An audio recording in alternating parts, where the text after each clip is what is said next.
Hi, Riverview students. This is Mr. Jeremy here, the technology guy. We are reading chapter 5 of The Lemonade War. Chapter 5 begins with a definition: competition. Com-P-Tish-N. It's a noun. It's a rivalry in the marketplace. Hopefully, you all have your books and you've turned to page 59 with me. Let's continue. During dinner that night at the Treskeys was quiet, so the explosion that followed seemed especially loud. It was Jesse's turn to clear and scrape the dishes, Evan's turn to wash and stack. Evan looked at the pile of dirty plates on his left. Jesse was ahead.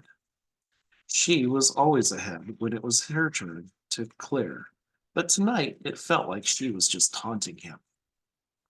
To Evan, every plate scraping sounded like, "Can't keep up, can't keep up." Evan was scrubbing the casserole pan when Jessie stacked the last dirty dish by his elbow. Then she stuck her hands under the faucet to rinse out everything, saying, "Excuse me," and shook her hands practically right in front of Evan's face and said, "So how much money did you make?" That was it. He couldn't hold it any longer. "Why you do it, huh? Why'd you have to ruin the one thing I had going?"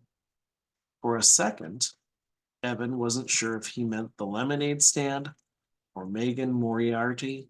In a mixed up way, he meant both.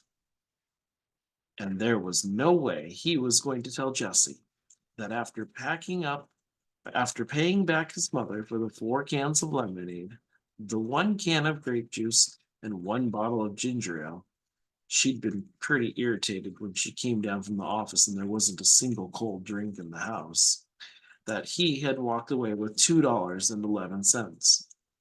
On top of that, he was pretty sure Scott had kept the $5 bill they'd earned. Well, what was Evan supposed to do?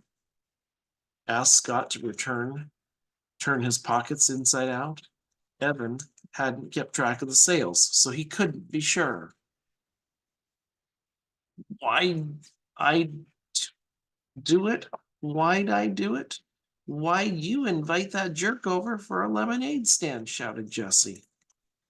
And how come you wouldn't let me play? You're the one who was mean.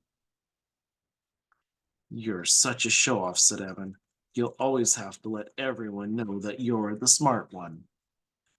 I wasn't showing off. I was just trying to have a little fun. Is that against the law? You won't do a lemonade stand with me. Then why won't then I won't do a lemonade stand with you. I'll do the one with my friend Megan instead. You cannot be her friend. You cannot be her friend, shouted Evan. Why not? Because you're a little kid. You don't even belong in the 4th grade. And because you're just an annoying show off pest and no one likes you. The words felt like disgusting spiders running out of his mouth. They were horrible, but it felt so good to get rid of them. Then Evan saw Jesse's lip tremble. Uh-oh. Jessie was a howler. She didn't cry often, and she didn't cry long. But when she did, it was loud. Mom would come down from her office. Evan would catch the blame.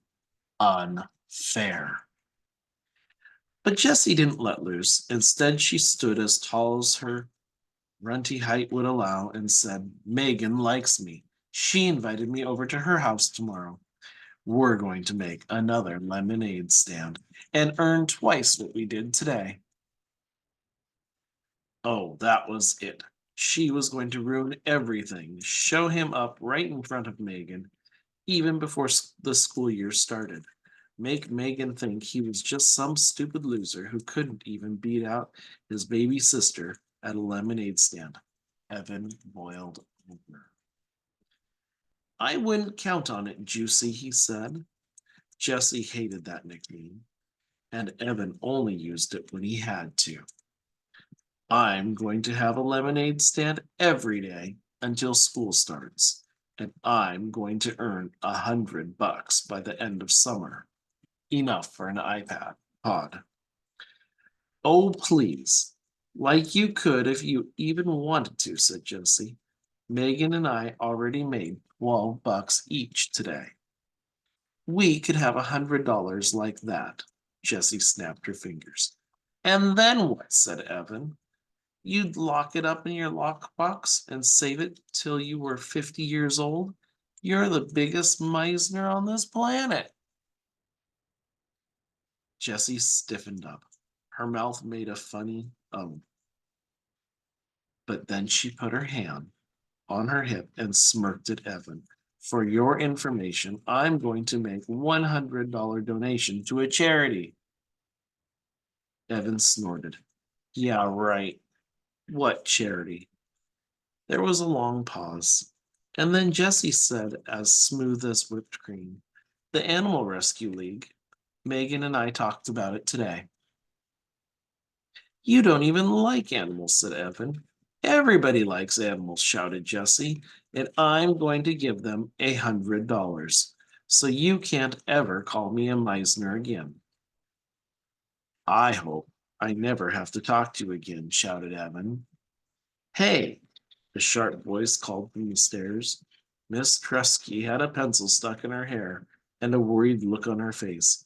I could hear you two all the way in the attic with the air conditioner on high. What's up? Evan looked at Jessie. Jessie looked at Evan.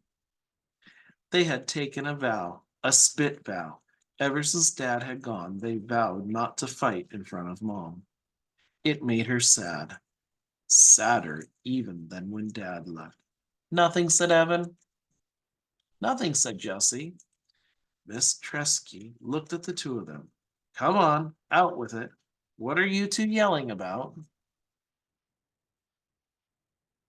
It wasn't a fight, Mom, said Evan. We were just joking around. Yeah, said Jessie. We were goofing. Sorry we got you out of your office. Miss Tresky looked at both of them with her laser eyes. Jessie hung the dish towel on the oven handle and fiddled with it until it was perfectly straight. Evan bent over the casserole pan and scrubbed as if his life depended on it. He scrubbed so hard his elbow bumped the fruit bowl. A cloud of fruit flies rose into the air and then settled back down. Oh, God, said Miss Tresky. Would you look at those fruit flies? Her shoulders slumped. All right, well, I'm going back up. Can you guys handle showers and reading? Then I'll be down to tuck and turn off the lights. Sure, Mom, said Jessie. No problem, said Evan. Miss Tresky disappeared upstairs. Jessie turned to Evan at the sink. Let's make a bet, she said. Whoever earns $100 wins, and the loser has to give all their earnings to the winner. Evan shook his head. Not fair, he said. You've already got money saved up. That doesn't count, said Jessie. We'll start with today's earnings, and it's all got to be from selling lemonade. No mowing lawns or sweeping out the garage or anything else. Ah, what if neither of us makes 100? Said Evan, not liking the sound of this deal. Then whoever makes the closest to 100 wins. And even if we both make over 100, whoever makes the most money wins the bet. When do we count up the money? Asked Evan. Jessie thought about that. Sunday night, right before the fireworks. She looked straight at Evan. Huh? What do you say? Evan didn't like bets. He really wasn't into competition. He loved to play basketball and always gave it his all. But winning or losing, it didn't make much difference to him. He just liked to play. But this was different.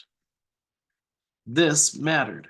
If he didn't beat Jessie at this bet, if he couldn't win against his little sister in a lemonade war, then Evan thought of the school year stretching in front of him. It was all over.